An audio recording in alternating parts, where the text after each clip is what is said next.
President Donald Trump wants to roll back efficiency standards for light bulbs, at a cost to consumers of over $100 billion, some $1,000 per household, by 2030.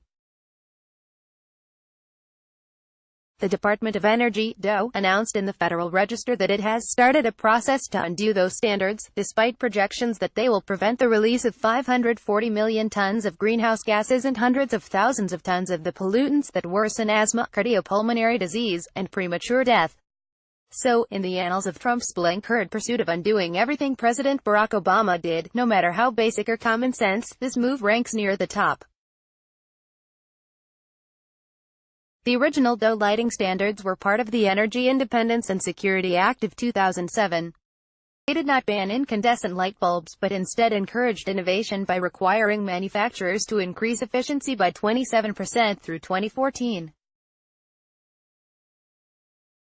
It was a completely non-controversial bill that had bipartisan support, was strongly supported by light bulb manufacturers, and was signed into law by President George W.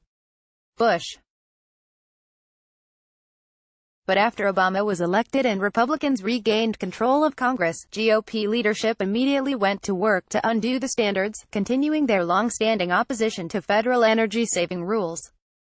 Nonetheless, the minimum standards established in the Bush law helped drive innovation in the United States and spurred an unprecedented revolution in super-efficient light-emitting diode (LED) bulbs. The rapid adoption of LEDs in lighting marks one of the fastest technology shifts in human history, Goldman Sachs stated in a 2016 report. As recently as 2009, less than 400,000 common home LED bulbs had been installed across the country, according to a 2015 DOE report.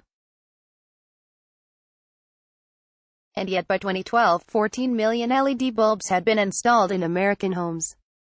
By 2014, that number had risen to 78 million. Note: kilolumen is a measure of visible light output by a source. Price data is in nominal dollars.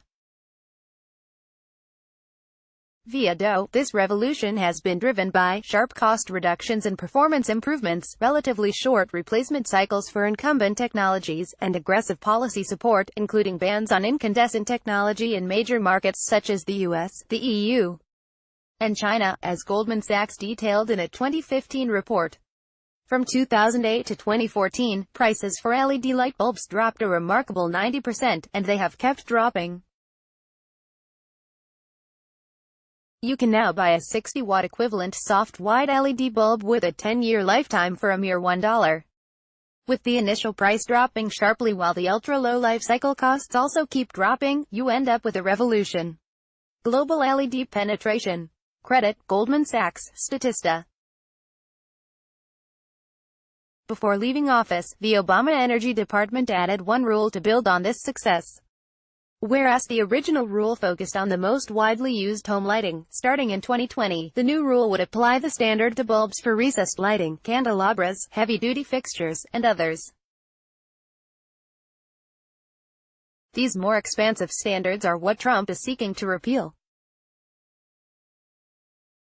This repeal would cost consumers $12 billion a year in 2025, some $100 per household each year, according to analysis from the American Council for an Energy-Efficient Economy.